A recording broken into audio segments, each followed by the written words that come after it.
Ralph Lindeman, as usual this time of year, really, really busy in the track season. You've had some great performances over the last couple of weeks. Tell us what's been going on. Yeah, we split our team 2 weeks ago. Our distance runners went to Seattle, had some outstanding performances there. Some that get them up in the top 20 and 30 in the nation. So we had a great meet there. And then our sprinters, hurdlers, jumpers, throwers, vaulters all went to Texas Tech and went against some great competition there as well.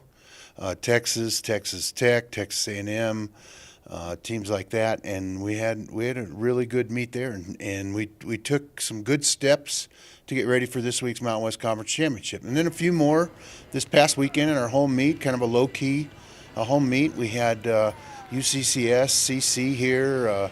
A few other schools had some partial teams. Stanford, Cal State Fullerton. We're bringing some people here to try to qualify, and we responded pretty good, and we took some more steps, some baby steps to get ready for the Mountain West Conference Championships this week. No more time for baby steps, though, because you're jumping right into it this week. We are. we definitely are. This is it. This is what we prepared for all through the fall, through the summer. For our distance runners, through cross country season. And this is what we do. This is who we are, and our whole approach in our program is that each season leads to improvement, and development, and progression the next season. So, indoor track's a stepping stone to outdoor track, and this is our first really big test. Yeah. And so we're hoping to do well. Yeah. Let's start with the women. What are you expecting there? Obviously, J.C. Smith, Kat Tomzak, two names that leap to your forefront, but tell us some things. Yeah, these are two nationally ranked women, but our women's conference is probably, if you look on the NCAA's result reporting system, probably the third best conference in the country after the SEC and the Pac-12. And so here we are. We've got one of the top vaulters in the country, but we have the best vaulter in the country from San Diego State, Bonnie Draxler. And in the women's 5,000, we have J.C. Smith, who in December ran the 18th fastest time indoors in the 5,000 in NCAA history. Wow. But 5 Mountain West Conference girls were ahead of her. A couple from New Mexico and a couple from Boise State. So both of them we expect to do really well. Whether they win a title or not, I don't know. We're going to run JC at 3,000, which is probably the best strategy for her racing right now and her fitness level right now as she gets ready. Then maybe to run the 5,000 at the NCAA championships. And Kat almost went 14.3 this last week at our meet.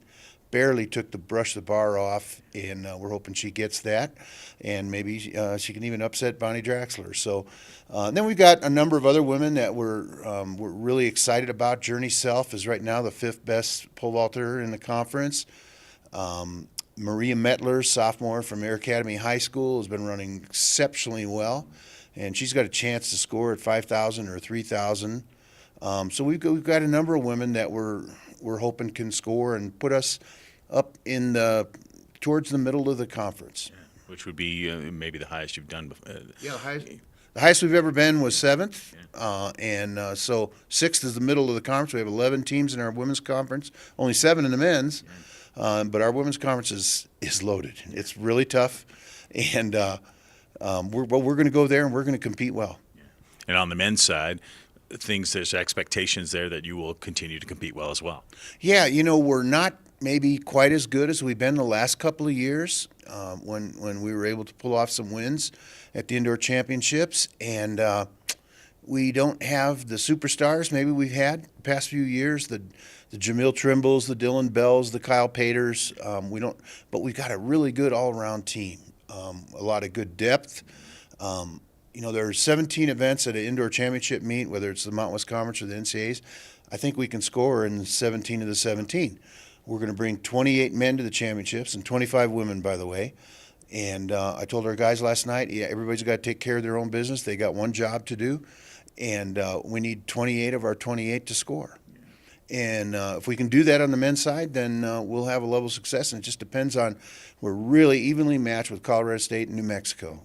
And Utah State certainly is there waiting as well with some really good athletes. And it could be a 4-team race. It was a few years back that it was there were 3 teams within 3 points, and I think that was 2015, and we were fortunate to come out ahead by 1 point over Colorado State and 2 points over Utah State. We could see that same kind of meet again this year. So our guys are ready. We're pretty loaded in the sprints, relatively speaking, in the conference. You know, we got the number 2, 3, and 4 guys entered in the 400.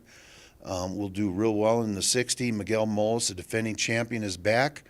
Not the favorite, but Bryce Kirby from Boise State probably would be the favorite. And then in the 400, you know, we got guys 2, 3, and 4, and not the favorites, but I wouldn't put it past Sadasi Walden to slip in there. We have the returning conference champ at the 60-meter hurdles, and Micah Fontaine. Hadn't had a great season, but really showed some things at Texas Tech. And right now, our 2 hurdlers are ranked 2 and 3 in the conference, behind a guy from Colorado State. And so we got our job to do. We got to beat some Rams, and we got to beat some Broncos, and we got to beat some Lobos, and we'll end up with if we can have a good meet, we'll be in the hunt. All right. Well, have a safe trip to Albuquerque, and good luck this weekend. Great. Yeah, it's going to have to be a safe trip because this weather is kind of crazy.